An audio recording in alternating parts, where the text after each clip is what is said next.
Hello dear grade 3 students. Today's lesson is about simple and compound sentences. So we are going to use the correct punctuation mark, and then we are going to differentiate between two types of sentences. First, what is the meaning of simple sentence?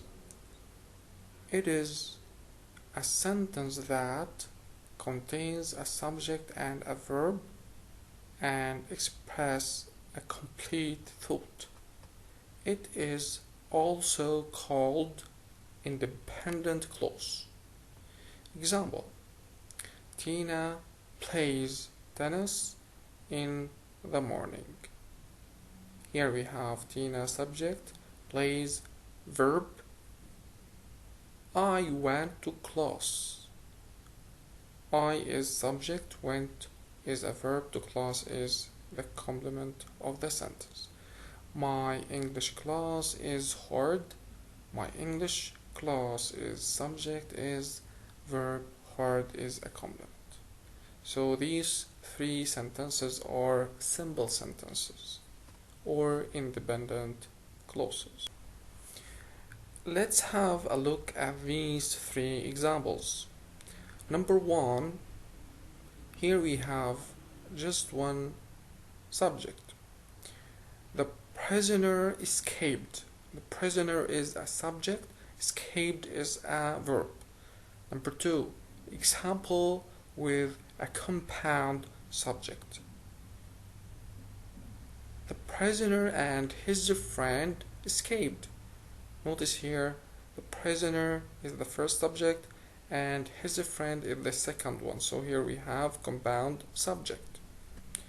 Number three, example with compound subject and compound predicate. The prisoner and his friend escaped but were later caught. Here we have two subjects and two verbs.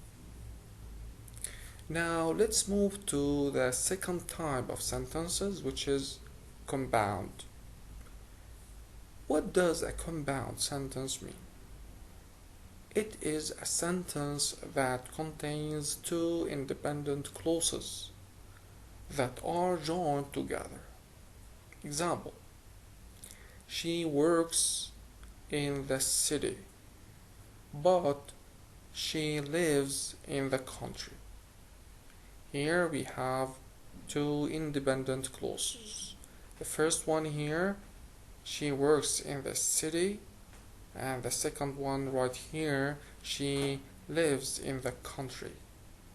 So this is a compound sentence because we have two independent clauses which are joined by but.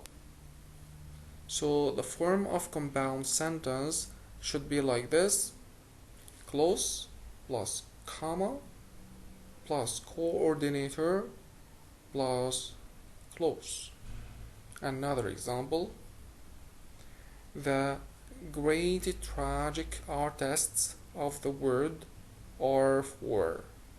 Notice here we have comma, then we have coordinator, conjunction. Three of them are Greek. So here we have a compound sentence. Okay, now you are going to move to page number 103 in your workbook. You are going to read the sentences and then to circle the number of the ones in which the comma is not used properly. Write these sentences correctly on the lines below.